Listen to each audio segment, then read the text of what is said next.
નમસ્તે વિદ્યાર્થી મિત્રો, આજના ટોપિકને આગળ વધારીએ અને વાય ક્વેશ્ચન જે છે ડબલ્યુએચ ક્વેશ્ચન વાય તેના વિશેની ચર્ચા આપણે આગળ વધારીશું. વાય શું છે, શા માટે, ક્યારે અને કેવી રીતે તે સંપૂર્ણ જે વિગત જે છે આપણે આજે જાણવાની છે અને એકદમ સારી રીતે આપણે માણવાની છે. બરાબર, તો તેના વિશેની વિગતે ચર્ચા કરશું. શની તો કે ડબલ્યુએચ ક્વેશ્ચન વાય. થઈ જાવ તૈયાર ને એકદમ સરસ રીતે બેસી જાવ તૈયાર થઈને આપણે આજે સંપૂર્ણ માહિતી મેળવવાની છે. સૌપ્રથમ જોઈએ તો આપણને કહેવામાં આવ્યું છે વાયનો ઉપયોગ ક્યારે થાય. વાય શબ્દ જે છે તે ડબલ્યુએચ ક્વેશ્ચન છે, તેનો ઉપયોગ ક્યારે થાય? તો અહીંયા આપણને આપેલું છે કે જ્યારે આપણે કોઈ કામ, ઘટના અથવા વાતનું કારણ જાણવું હોય. શું જાણવું છે? તો કે કારણ જાણવું હોય ત્યારે જાણવા માંગતા હોય ત્યારે વાયનો ઉપયોગ થાય છે. એટલે કે વાય વડે પ્રશ્ન પૂછવામાં આવે છે. કઈ કઈ બાબતો ધ્યાનમાં રાખવાની છે? તો કે કોઈ પણ બાબત હોય પણ કારણ જ્યારે જાણવું છે આપણે તો ત્યારે વાય વડે પ્રશ્ન પૂછવામાં આવે છે. બરાબર, તો આપણે તેની વિગતે ચર્ચા કરીશું. જોઈએ તે સૌપ્રથમ આપણને શું કીધું? Basic structure. એટલે કે કોઈ પણ વાક્ય રચના હોય તો તેનું સ્ટ્રક્ચર જે છે તે આપણને સમજાઈ જાય. તો સ્ટ્રક્ચર સમજ્યા પછી ખ્યાલ આવશે કે ભાઈ કઈ રીતે વાક્ય છે તે સરળતાથી યાદ રહી જાય છે અને બને છે.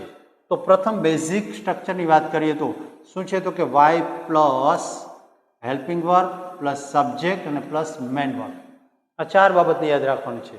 શું છે? તો કે વાય, હેલ્પિંગ વર્બ, સબ્જેક્ટ અને મેન વર્બ. એક્ઝામ્પલ જોઈ એટલે ખ્યાલ આવે. વાયની જગ્યાએ શું આવ્યું છે? તો કે વાય, ડબલ્યુએચ શબ્દ વાય છે તે. હેલ્પિંગ વર્બ જે છે તે સહાયકારક ક્રિયાપદ તરીકે આર વપરાયું છે અને સબ્જેક્ટ તરીકે યુ છે અને મેઇન વર્બ જે છે તે શું છે? તો કે સેડ. તો જો શું કીધું છે? વાય આર યુ સેડ, તમે શા માટે દુઃખી છો? આજે તો અહીંયા તમે જોઈ શકો છો કે ચાર શબ્દો દ્વારા કઈ રીતે વાક્ય રચના છે તે બનાવવામાં આવે છે. પછી why do you study English, તમે અંગ્રેજી શા માટે ભણી રહ્યા છો, ભણો છો? પછી કહે છે why did he live early, તે શા માટે વહેલો જતો રહ્યો? તો અહીંયા દરેકની અંદર તમે જુઓ છો કે કેના દ્વારા? તો કે વાય દ્વારા પ્રશ્ન પૂછવામાં આવ્યો છે અને કારણ જાણવાનો પ્રયત્ન કર્યો છે. બરાબર, તો આ રીતે જ્યારે કોઈના વિશે કારણ જાણવું છે, કોઈ પણ ક્રિયા વિશે, તો ત્યારે વાય વડે પ્રશ્ન પૂછવામાં આવે છે. આ છે બેઝિક સ્ટ્રક્ચર. અને ત્યાર પછીની ચર્ચા કરીએ તો હવે વાય વડે જ્યારે પ્રશ્ન પૂછવામાં આવે છે તો ગુજરાતીની અંદર વાક્ય આપણે જોયા છે, પણ તેનું અંગ્રેજી ટ્રાન્સલેશન કઈ રીતે કરવું તેની વિગતે ચર્ચા કરીએ. કેટલાક વાક્યો છે તેનો અભ્યાસ કરીને ખ્યાલ આવશે કે કઈ રીતે બને છે તે. પ્રથમ વાક્ય છે એમાં શું કીધું છે? તમે શા માટે રડો છો? તો શું કહીએ આપણે અહીંયા? Why do you, why do you cry. સાદું વર્તમાન કાળ છે એટલે આપણે ધ્યાનમાં લીધું વાય ડુ યુ ક્રાય, તમે શા માટે રડો છો. પછીના વાક્યમાં તમે અંગ્રેજી શા માટે ભણો છો.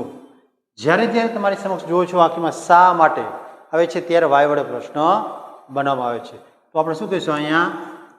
વાય ભણો છો એટલે નિયમિત બનતી ક્રિયા છે એટલે ડુ લઈશું આપણે. કરતા કોણ છે? તો કે તમે, એટલે કે યુ. Why do you. અને ભણો છો એટલે કે સ્ટડી, સ્ટડી. શની ભણવાની ક્રિયા છે? તો કે અંગ્રેજી, તો અહીંયા ઇંગ્લિશ લઈએ આપણે. Why do you study English.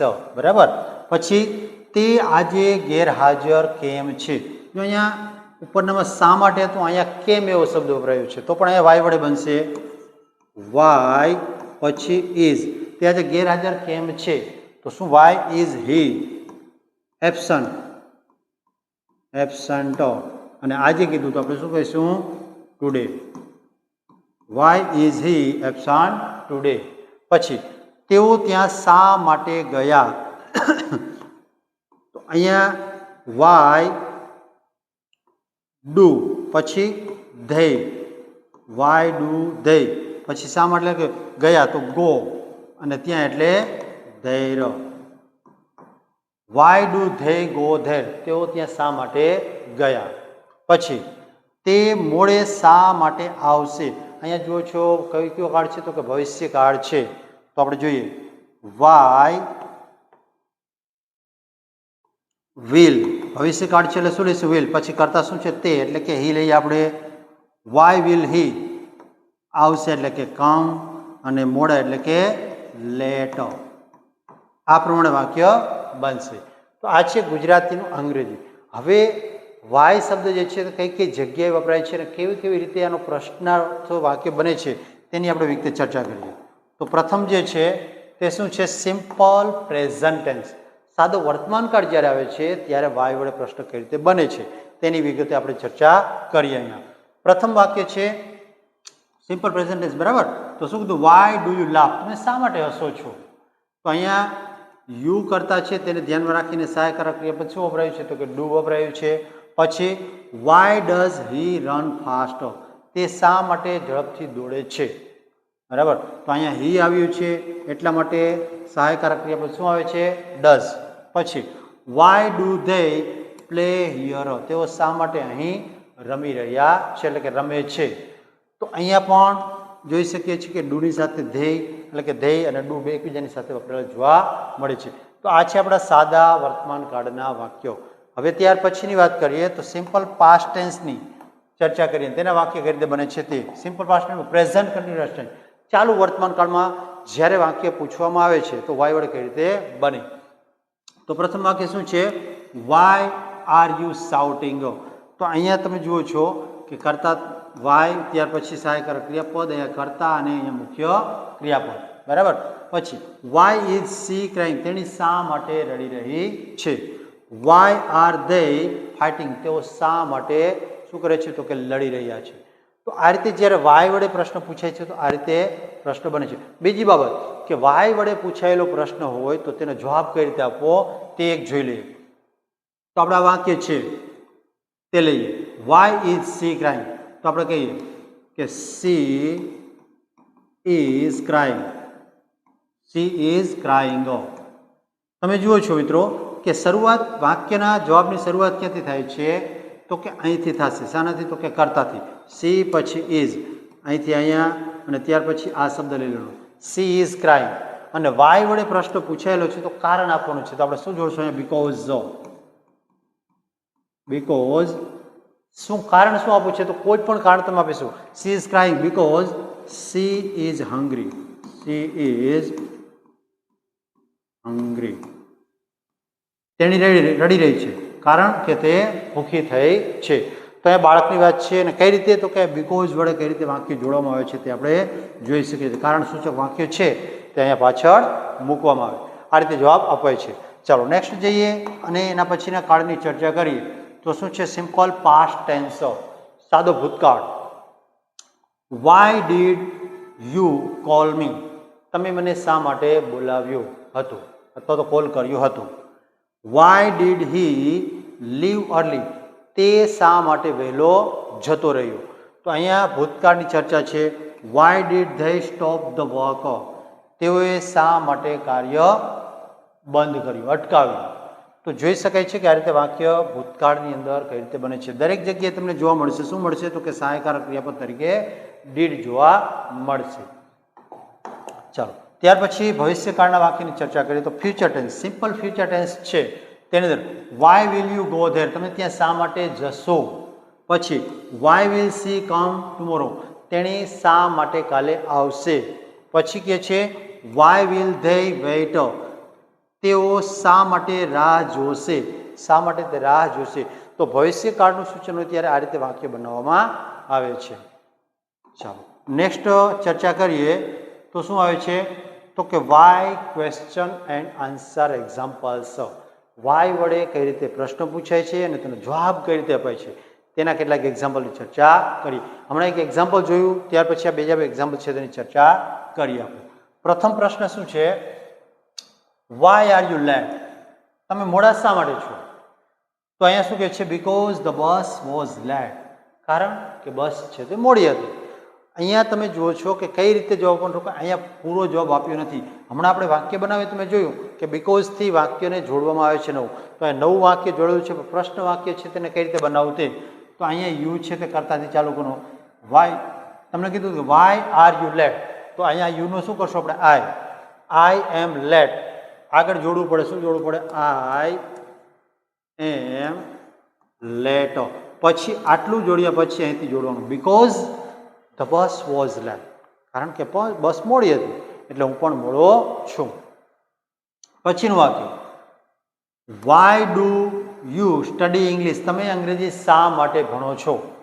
તો આપણે કહીશું કે I study English, I study English because I want to speak English fluently, કારણ કે મારે અંગ્રેજી ફ્લુઅન્ટલી બોલવું છે એટલા માટે હું અભ્યાસ કરું છું.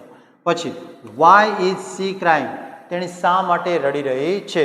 Because she lost her pen, કારણ કે તેની પેન છે તે ખોવાઈ ગઈ છે. તો આ રીતે કારણદર્શક દર્શાવ્યું છે. પછી why did he go to market, તે શા માટે માર્કેટ જાય છે? જાય છે ને ગયો હતો કેમ કે ભૂતકાળ છે. તો શું કીધું? Because he wanted to buy vegetables, તે શાકભાજી ખરીદવા માંગતો હતો એટલે માર્કેટ ગયો હતો. પછી વાય આર ધે લાફિંગ, તેઓ શા માટે હસી રહ્યા છે? Because the joke is funny, તેઓ હસી એટલા માટે રહ્યા છે કારણ કે જોક્સ જે સાંભળ્યું છે કેવો છે? એકદમ રમૂજી છે. તો આ રીતે કારણસૂચક વાક્ય છે તેને કઈ રીતે જોડવામાં આવે છે આપણે જોઈ શકીએ છીએ. બીજું કે બીકોઝની સાથે સાથે એક ડ્યુ ટુ, ઘણી વખત ડ્યુ ટુ વડે પણ પ્રશ્ન બને છે જવાબ, બરાબર? તો ડ્યુ ટુ વડે પણ એનો જવાબ આપવામાં આવે છે. કઈ રીતે? દાખલા તરીકે વાય ઇઝ સી ક્રાઇંગ, તો આપણે કહીએ she is crying due to, she is crying I, બીકોઝની જગ્યાએ શું વાપરી શકાય છે? તો કે ડ્યુ ટુ વાપરી શકાય છે. Due to she lost her pen, આ પ્રમાણે. તો આ ડ્યુ ટુ વડે પણ પ્રશ્નનો જવાબ આપી શકાય છે. ચાલો નેક્સ્ટ જઈએ ને ચર્ચા કરીએ તેના પછીનું. તો ગુજરાતી વાક્ય છે તેની ચર્ચા કરીએ. તે શું છે? તમે રાજકોટ શા માટે જશો? જશો કયું છે? કાળ કયો થશે? તો કે ભવિષ્યકાળ. તો આપણે શું કહીશું? વાય વિલ, તમે એટલે કે you, why will you go to Rajkot, why will you go to Rajkot. પછી શિક્ષક ગુસ્સે કેમ છે?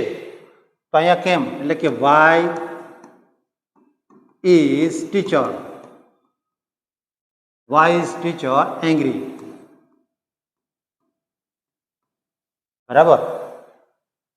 તો આ રીતે વાક્ય છે તેનું અંગ્રેજી બને છે. ત્યાર પછી તમે મને ફોન શા માટે કર્યો? તો આપણે ભૂતકાળનું વાક્ય લઈએ, વાય ડીડ યુ કોલ મી, તમે મને કોલ શા માટે કર્યો? પછી તમે આજે ખુશ કેમ છો? સાદું વર્તમાન કાળ. તો શું કહીશું? વાય ડુ યુ હેપી, આજે એટલે કે today, why do you happy today. પછી પક્ષીઓ કેમ ઉડે છે? તો શું કહીએ આપણે? Why do the birds fly, પક્ષીઓ શા માટે ઉડે છે? તો આ રીતે દરેકે દરેક વાક્ય છે અને સિમ્પલ રીતે બનાવી શકાય છે. બીજી બાબત કે તમે પણ એક વખત આ પ્રયત્ન કરો, વાક્ય છે તેને લખી લ્યો તમારી બુકની અંદર અને અંગ્રેજી પ્રયત્ન કરો તમારી જાતે, અને ત્યાર પછી અહીંયા આન્સરની સાથે કમ્પેરિઝન કરો કેટલી જગ્યાએ આપણે મિસ્ટેક થાય છે, જેથી કરીને આ પ્રશ્ન છે તે આપણને આવડ્યો કે કેમ તે ખ્યાલ આવે. ચાલો, તો આ છે આજે આજનું આપણું આ WH ક્વેશ્ચન પૈકીનું વાય. આપણે જ્યાં પણ પ્રશ્ન થાય ત્યાં ચોક્કસથી કોમેન્ટ બોક્સની અંદર મને પ્રશ્ન તમે કરી શકો છો. ચાલો, જય હિન્દ અને જય ભારતની સાથે આજના લેક્ચરની આપણે પૂર્ણાવતિ કરીએ.